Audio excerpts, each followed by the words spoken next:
तुम्ही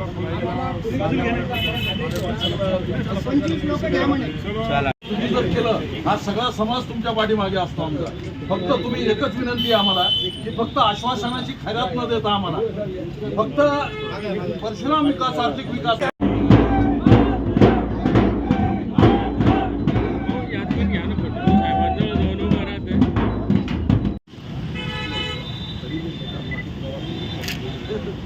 फक्त आम्हाला एक विनंती आहे करून देण्यापेक्षा आता हे लागणार आहे सर आचारसंहिता त्याच्या आधी आम्हाला फक्त एवढं द्या की आम्ही रजिस्टर कंपनीमध्ये माझं चालू मला माहिती असेल तर आता त्याला प्रतिनिधी आमचे सांगू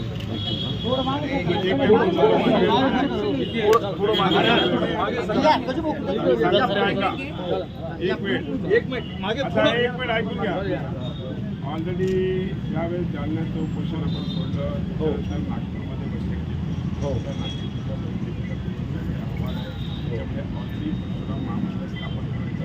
तर एकच आहे तुम्हाला एकच विनंती आहे की गेल्या अनेक वर्षापासून सर तुमच्या आशीर्वादाने जेवढे आंदोलनं केले तुमच्यामुळं आम्ही मागे घेतलेले आहे आणि गेल्या काय सांगाल तुम्ही तुम्हाला ब्राह्मण समाजाने निवेदन दिले आर्थिक विकास महामंडळ स्थापन करावं मागणी.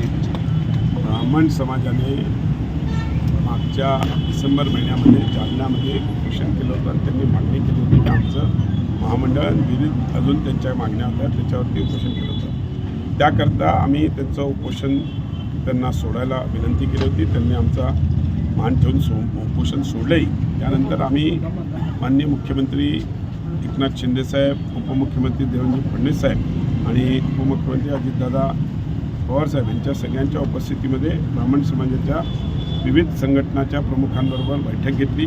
या बैठकीमध्ये हा निर्णय ऑलरेडी झाला की जे परशुराम महामंडळ स्थापन करायचं तो करायचा निर्णय झालेला आहे. त्याच्यामध्ये शब्द मीटिंग पण आहे आणि नक्कीच आम्ही लवकरात लवकर कंपनी रजिस्ट्रारमध्ये त्याचे फॉर्मॅलिटीज कंप्लीट करून तो जरी माझ्या OBC डिपार्टमेंटमध्ये येत नसला तरी मी नियोजनच्या पाठपुरावा करून तिकडून तो महामंडळ स्थापन करण्याकरता प्रयत्न. धन्यवाद. भगवान परशुराम आर्थिक विकास महामंडळाची मागणी शासनाने तात्काळ मंजूर करावी यासाठी आम्ही हे आंदोलन ढोलबजाव आंदोलन केलेलं आहे. वेळोवेळी स्वातंत्र्यापासून ते आत्तापर्यंत ब्राह्मणांचं योगदान या देशाला लाभलेलं आहे. आजपर्यंत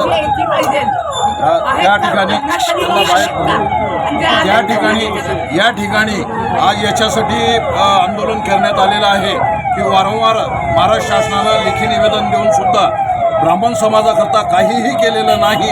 आता आचारसंहितेच्या पूर्वी म्हणजे या आता 8 ते 15 दिवसामध्ये यांनी जर भगवान परशुराम आर्थिक विकास महामंडळ मंजूर जर नाही केलं तर याच्यापेक्षाही उग्र आंदोलन ब्राह्मण समाजाच्या सगळ्या संघटनेच्या वतीनं करण्यात येणार. काय आंदोलन तुमचं?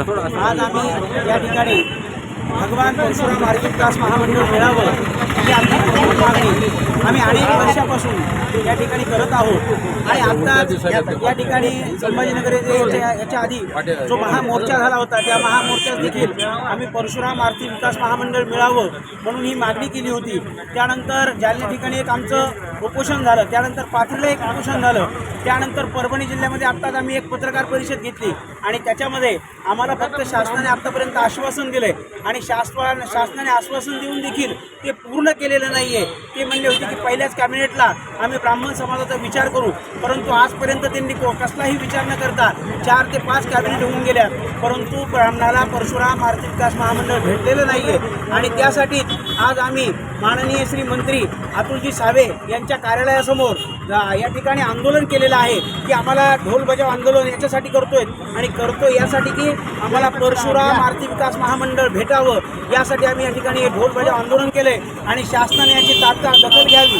जर शासनाने ही दखल न घेतली तर ब्राह्मण समाजाने अगदी तीव्र होईल व मोठं आंदोलन देखील त्या ठिकाणी रस्त्यावर सुद्धा उतरायला कमी पडणार नाही. त्यामुळं शासनाने याची दखल घ्यावी आणि ब्राह्मण समाजात परशुराम आर्थिक विकास महामंडळ द्यावं.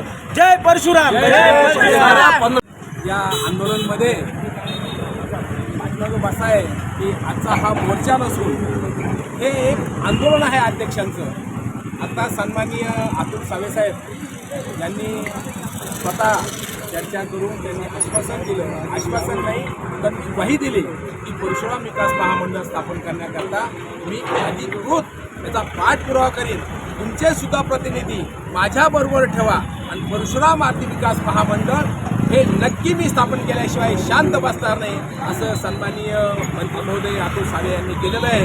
आजचा हा मोर्चा नव्हता, तुमच्या मनात वाटला असेल की हा मोर्चा आजचा पोलीस प्रशासनाच्या परवानगीप्रमाणे आम्हाला त्यांनी फक्त 25 लोकांची त्यांनी सांगितली होती. पण मी या ठिकाणी पोलीस प्रशासनाचे मी आभार मानतो की त्यांनी माझे हे समजा 100-150 जे आजचे समाज बांधव आले तर त्यांनी सुद्धा आम्हाला सहकार्य केलं आहे.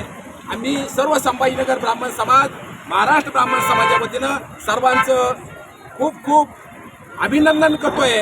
आणि यानंतर आमचे गंगाखेडचे अधिकृत प्रवक्ता संजय सुपेकर साहेब, गजानन जोशी आणि स्वतः मी सुरेश मुळे, बबनराव कुलकर्णी, बाकी ही सर्व टीम आहे, लक्ष्मण पांडे असतील, पंकज पाठक असतील, अविनाश आवल्याजी आमचे पालकचे उपोषणकर्ते असतील, यांना मी विनंती करतोय की याचा पाठपुरावा मंत्रालयामध्ये करावा आणि सन्माननीय अतुल सावे साहेब हे सर्व तुम्हाला सहकार्य करणार आहे. जय हिंद, जय महाराष्ट्र, जय परशुराम. पोलीस प्रशासनानं